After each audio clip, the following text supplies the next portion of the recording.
अस्सलामु अलैकुम व रहमतुल्लाहि व बरकातुहू। अल्हम्दुलिल्लाह नहमदुहु व नस्तईनुहु व नस्तगफिरुहु व नु'मिनु बिही व नतवक्कलु अलैहि व नऊज़ु बिल्लाहि मिन शुरूरि अनफुसिना व मिन सय्यिआति अअमालिना। मन यहदिहिल्लाहु फला मुदिल्ल लहु व मन युद्लिलहु फला हादिय लहु। وأشهد أن لا إله إلا الله وحده لا شريك له। أعوذ بالله من الشيطان الرجيم بسم الله الرحمن الرحيم قلنا اهبطوا منها جميعا فإما يأتينكم مني هدى فمن تبع هداي فلا خوف عليهم ولا هم يحزنون। আল্লাহ তাআলার অশেষ মেহেরবানি যে আজকের আমরা এমন একটি মাহফিলে আলোচনা বা আমাদের সকলকে আল্লাহ বসার সুযোগ দান করেছেন। এরকম আলোচনা, এরকম পরিবেশ পরিস্থিতি হয়তো আমাদের ভাগ্যে খুবই কম জোটে। এজন্য আমরা সকলে শুকরিয়া স্বরূপ বলি আলহামদুলিল্লাহ। আপনারা আমার বিষয়বস্তু শুনেছেন, আহমিয়াতুদ দাওয়াত ওয়াত তাবলীগ ফিল ইসলাম, অর্থাৎ দাওয়াত ও তাবলীগের প্রয়োজনীয়তা বা তার গুরুত্ব। সময় খুব সংক্ষেপ, আমি দাওয়াত ও তাবলীগের মৌলিক কিছু বিষয় নিয়ে আপনাদের সামনে আলোচনা করতে চাচ্ছি কোরআন এবং হাদিসের আলোকে। যে আলোচনাটা আগামীতে আল্লাহ চায় তো আমাদের জন্য দাওয়াতের ময়দানে কাজ করার জন্য অনেকটাই সুবিধা হবে। আমি একটি আয়াত আপনাদের সামনে তেলাওয়াত করেছি, কুলনা হাবিতু মিনহা জামিআ ফাইম্মা ইয়াতিয়ান্নাকুম মিন্নি হুদা। একটা প্রশ্ন আমি আপনাদের সামনে রাখছি। ইসলামের দুটো পার্ট আছে, একটা হলো দাওয়াত আর একটা হলো ইবাদত। যেমন সাইকেলের দুটো চাকা, এই দুটো চাকা ছাড়া সাইকেল চলতে পারে না। তো ইসলামের যে গাড়ি, ইসলাম নামে যে গাড়িটা চলছে, হযরতে আদম আলাইহিস সালামের যুগ থেকে আমাদের নবী মুহাম্মদ সাল্লাল্লাহু আলাইহি ওয়াসাল্লামের যুগ আর আগামী কিয়ামত পর্যন্ত যে চলবে, তো ইসলাম নামে গাড়িটারও দুটো চাকা আছে, একটা হলো দাওয়াত আর একটা হলো ইবাদত। এখন কোনো মানুষ যদি মনে করে যে আমি ইবাদত বন্দেগী করে আমার জীবনটা কাটিয়ে দেব, দাওয়াতের ময়দানে কোনো কাজ করব না, তো তারা এটা ভেবে নিক যে ইসলামের আসল যে বিষয়টা সে কিন্তু হারিয়ে ফেলেছে। দাওয়াত ও ইবাদতের মধ্যে কোনটা বেশি গুরুত্বপূর্ণ, এই আলোচনার দ্বারা এটাও আমাদেরকে বুঝতে হবে কোনটা বেশি গুরুত্বপূর্ণ। আল্লাহ তাআলা যুগে যুগে যে নবী পাঠিয়েছেন, সেই নবীদেরকে তিনি কোন কাজের উপরে বেশি চলতে বলেছেন, কোন কাজ করার জন্য আল্লাহ বেশি নির্দেশ দিয়েছেন, দাওয়াত না ইবাদত? আমি আগেই বলে নিই, কেউ আলোচনা শোনার মাধ্যমে আমরা এরকম ধারণা নিয়ে যেন না যাই যে উল্টো ক্যাসেট ঘুরবে আগামীকাল সকাল থেকে যে মাওলানা রুহুল কুদ্দুস সাহেব তিনি ইবাদতকে ছোট করেছেন বা দাওয়াতকে ছোট করেছেন। উদ্দেশ্য তা নয়। তুলনামূলক আলোচনা যখন হয় তখন এভাবেই কথাটা বলতে হয়। যেমন কোন নবী আমাদের কাছে ছোট ছিলেন না, সবাই বড়, কিন্তু তারপরেও আল্লাহ বলেছেন তিলকা রুসুলু ফাদ্দালনা বা'দাহুম আলা বা'দ, কিছু রসুলকে কিছু রসুলের উপরে আমি প্রাধান্য দিয়েছি। তো সেই প্রাধান্যের কথাটা বলা মানে কোন রসুলকে ছোট করা নয়। ঠিক তদ্রূপ আজকের তুলনামূলক আলোচনা দাওয়াত এবং ইবাদত, আমরা যেন ভুল ধারণা নিয়ে না যাই। তো আমরা যদি কোরআন এবং হাদিসের আলোকে দেখি, তাহলে আমরা দেখতে পাবো যে আল্লাহ তাআলা যুগে যুগে নবীদেরকে ইবাদতের চাইতে দাওয়াতের ময়দানে বেশি নামিয়েছেন, বেশি কাজ করিয়েছেন। এর শুরুটা কোথায় থেকে আমরা একটু খুঁজে বার করি। ইসলামের প্রথম নবী আল্লাহ যাকে পাঠিয়েছেন দুনিয়াতে, তার নাম আমরা জানি হযরত আদম আলাইহিস সালাম। তাকে কিন্তু প্রথম ইবাদত দেওয়া হয়নি, আল্লাহ তাকে প্রথম দাওয়াত দিয়ে পাঠিয়েছেন, তাবলীগ দিয়ে পাঠিয়েছেন। কিরকম ভাবে? জান্নাতে শয়তানও ছিল, আর জান্নাতের ভিতরে আদম আলাইহিস সালাম, মা হাওয়া এনারাও ছিলেন। কিন্তু আল্লাহ তাআলা সকলকে লক্ষ্য করে বললেন কুলনা হাবিতু, তোমরা সবাই বার হয়ে যাও, নিচে নেমে যাও, চলে যাও, মিনহা জামিআ, জান্নাত থেকে তোমরা সকলে চলে যাও। নির্দেশ একটাই ছিল, কিন্তু দল দুটো ভাগ হয়ে গেল ওখান থেকে, আর ওখান থেকেই দাওয়াতে তবলিগের উৎপত্তি। নির্দেশ একটা, তোমরা সবাই চলে যাও, নিচে নেমে যাও। ওখান থেকে শয়তানও নেমেছে, দুনিয়াতে এসেছে, আর আমাদের আদি পিতা আদম এবং হাওয়া আলাইহিস সালাম তানারাও এসেছেন।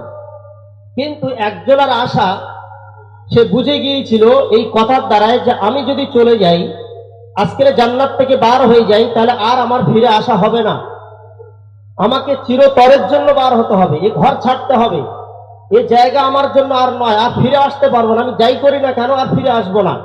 এটা কার জন্য নির্দেশ ছিল? শয়তানের জন্য। ও বুঝে গিয়েছিল।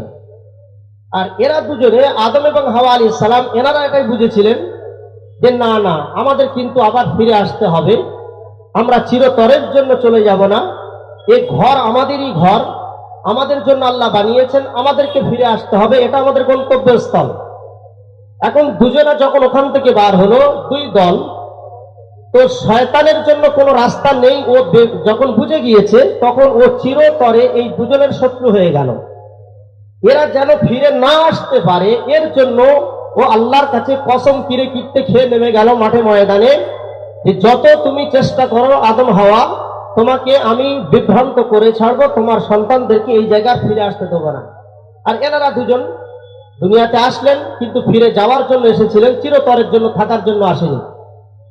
এখন ওই যে আসলেন আবার ফিরে যাবেন, এই ফিরে যাওয়ার জন্য যে জিনিসটা লাগবে সেটা ইবাদত নয়, সেটা হলো মেন পয়েন্ট। আল্লাহ যেটা দিয়েছিলেন সেটা দাওয়াত।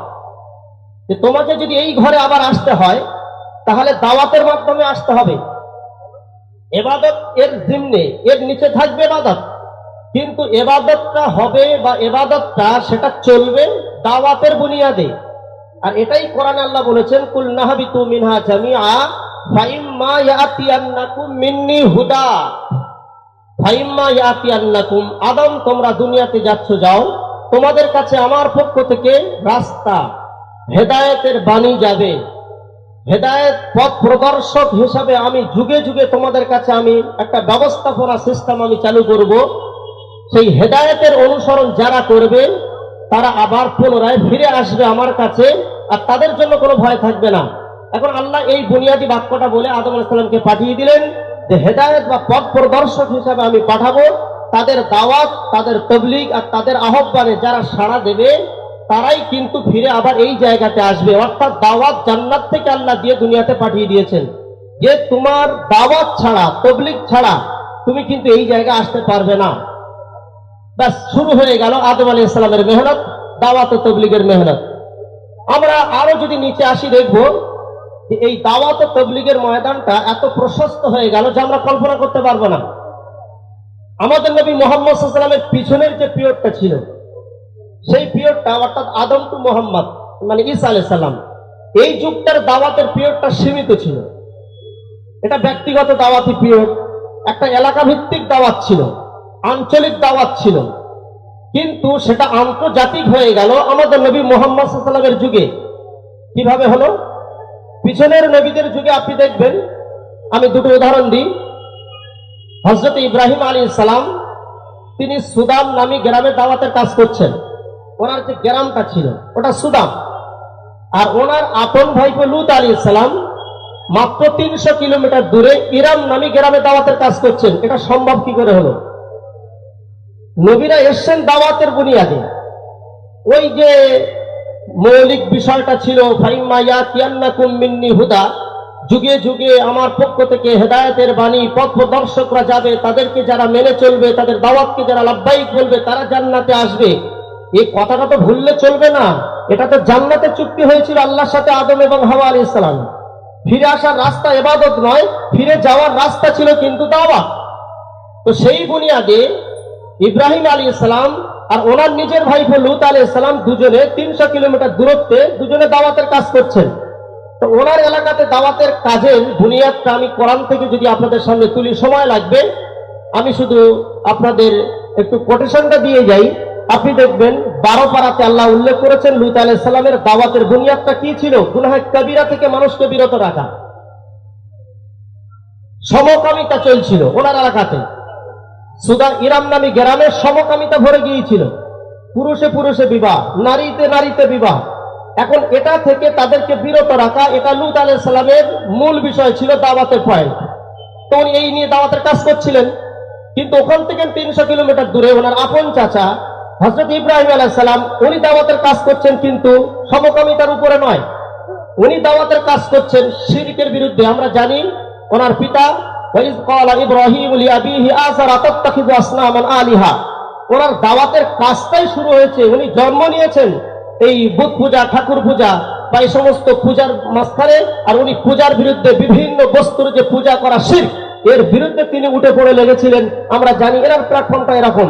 কিন্তু আমি যেটা বোঝাতে যাচ্ছি যে দুই নবী একসঙ্গে দাওয়াতের কাজ করেন, দুজনের সাবজেক্ট আলাদা, এক নয়, আবার পিরিয়ড কিন্তু এক ছিল। আবার দেখুন মূসা আলাইহিস সালাম, উনি দাওয়াতের কাজ করছেন মিশরে, ফেরাউনের দরবারে গিয়ে শিরকের বিরুদ্ধে এক আল্লাহকে চেনাচ্ছেন। আবার ওনার নিজের শ্বশুর শুআয়ব আলাইহিস সালাম মাত্র ওখান থেকে 100 কিলোমিটার দূরে মাদিয়ান শহরে দাওয়াতের কাজ করছেন, উনি আবার সালাতের উপরে কাজ করছেন। যার কারণে কওম ওনাকে বলেছিল, ক্বালা ইয়া শুআইবু আস-সালাতুকা তা'মুরুকা আন নাতরুকা আবানা, হে শুআয়ব, তোমার নামাজ আর তোমার ইবাদত এটাই কি শিক্ষা দেয় যে আমরা আমাদের বুতগুলো, ঠাকুরগুলোকে আমরা ছেড়ে দেব?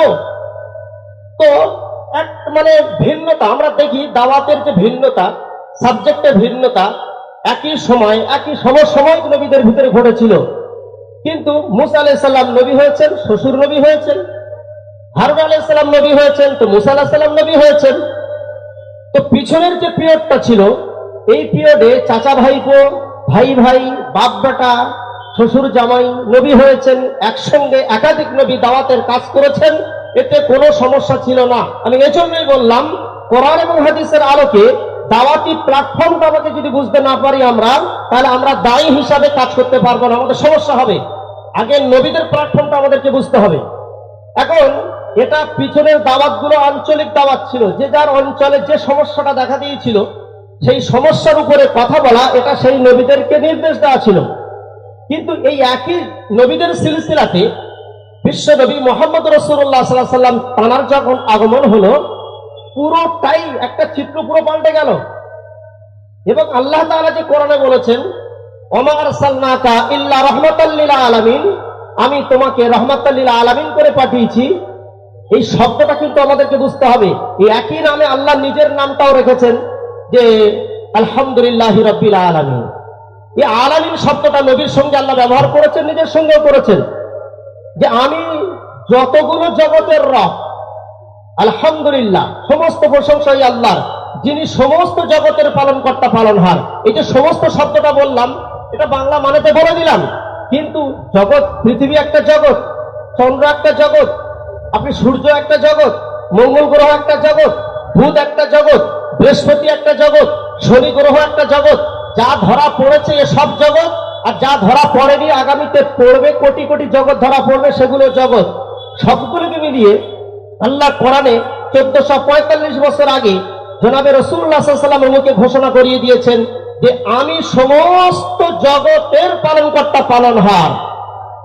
হে নবী, আপনিও শুনে নিন, ওমা আরসালনাকা ইল্লা রাহমাতাল লিল আলামিন, আমি আপনাকে প্রেরণ করেছি এই সমস্ত জগতের রহমত স্বরূপ, আমি রহমত করে, নবী করে আপনাকে পাঠিয়েছি। মানে এখান থেকে পার্থক্য হয়ে গেল ময়দানটা, যেটা পিছনের নবীদের জন্য সমস্ত শব্দ ব্যবহার করা হয়নি, যে আপনাকে এক একটা এলাকার জন্য পাঠিয়েছি, এখন আপনি আন্তর্জাতিক লেভেলের হয়ে গেলেন।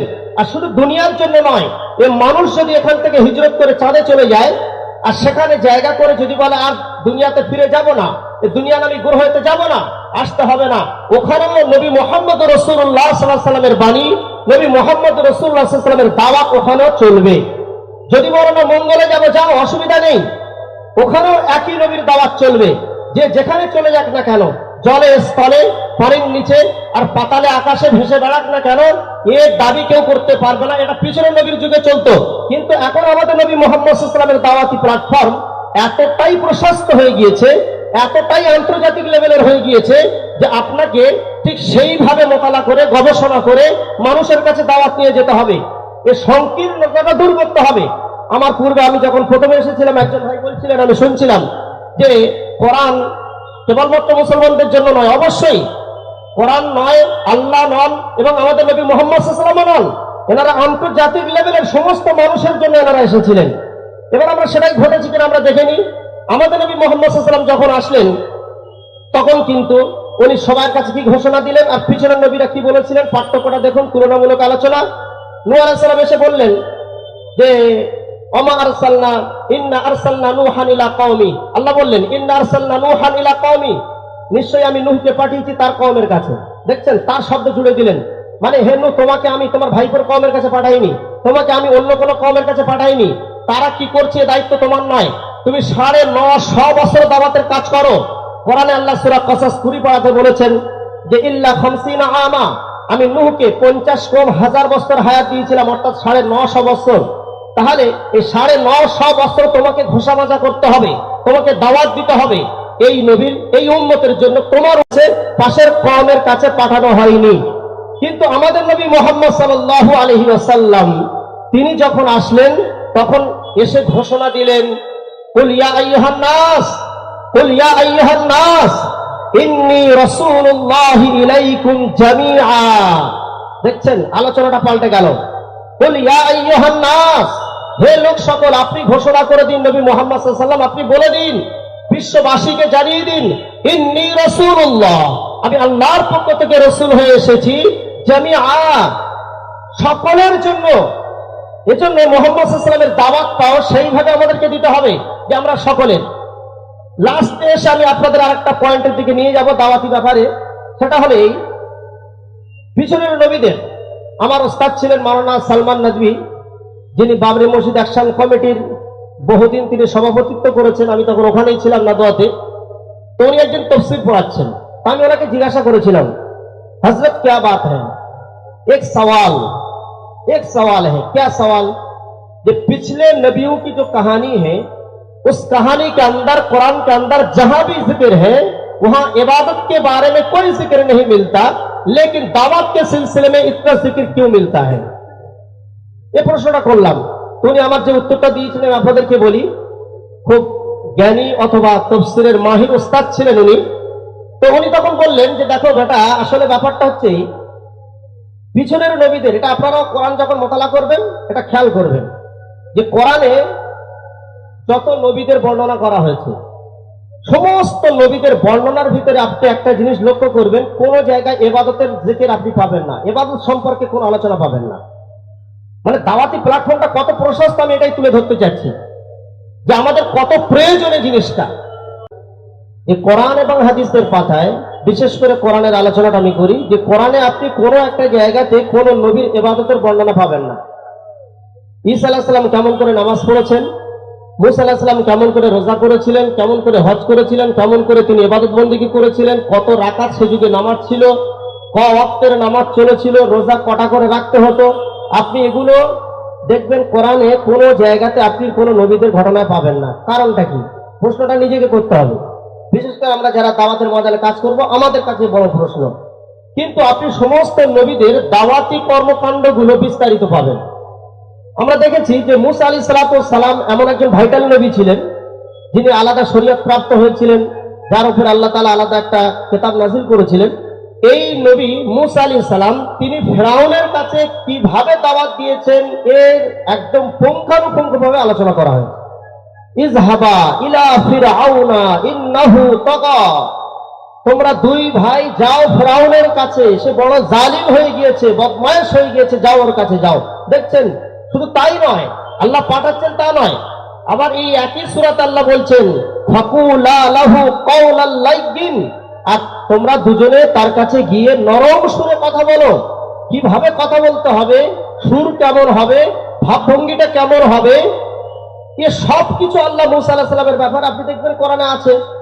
এছাড়া সব নবীদের, তারা ইব্রাহিম আলাইহিস সালাম কিভাবে দাওয়াত দিয়েছেন, মুসা আলাইহিস সালাম দাওয়াত দিয়েছেন, ঈসা আলাইহিস সালামের হাওয়ারিয়িনদের সঙ্গে কি ব্যবহারটা ছিল, এ সব কিছু আপনি কোরআনে পাবেন। কিন্তু মুসা আলাইহিস সালাম আর ঈসা আলাইহিস সালামের নামাজ, রোজা, হজ, যাকাতের বর্ণনা কেন কোরআনে নেই? বোঝা যাচ্ছে এখান থেকে ইবাদত জরুরি হলেও কিন্তু ইসলামের ব্যাপারটা নিয়ে যখন আমরা হাইলাইট করব, তখন কিন্তু দাওয়াত ছাড়া ইসলাম আগে বাড়তে পারে না, দাওয়াত ছাড়া ইসলাম টিকে থাকতে পারে না। আর সেই আদম আলাইহিস সালামের যুগ থেকে একই সূত্র, ফাইম্মা ইয়াতিয়ান্নাকুম মিন্নি হুদা, যে তোমরা যাচ্ছ যাও, কিন্তু সাথে সাথে হেদায়েতের জন্য পথ প্রদর্শক রাস্তা যেটা আমি বলে দিয়েছি, ওই রাস্তার দিকে যদি তোমরা দাওয়াত দাও, তাহলে এই একটাই রাস্তা আছে যে রাস্তা দিয়ে তোমরা সিরাতাল মুস্তাকিম, এই রাস্তা ধরে আবার তোমরা ফিরে সেই বাপের পৈতৃক সম্পত্তিটা তোমরা দখল করতে পারো। এছাড়া কোনো রাস্তা নেই। ইবাদত শয়তানও করেছিল, ইবাদত অনেকে করেছিল, কিন্তু ইবাদত করার পরেও তারা গোমরাহ হয়েছে তাদের কাছে দাওয়াতটা না থাকার কারণে। দাওয়াত একটা ফোকাস, একটা লাইট। এই লাইট যদি আপনার কাছে থাকে, তাহলে আপনার ইবাদতটা সঠিক হচ্ছে না বেঠিক হচ্ছে আপনি জানতে পারবেন। এটা সচেতনতামূলক এমন একটা জিনিস যেটা দাওয়াত।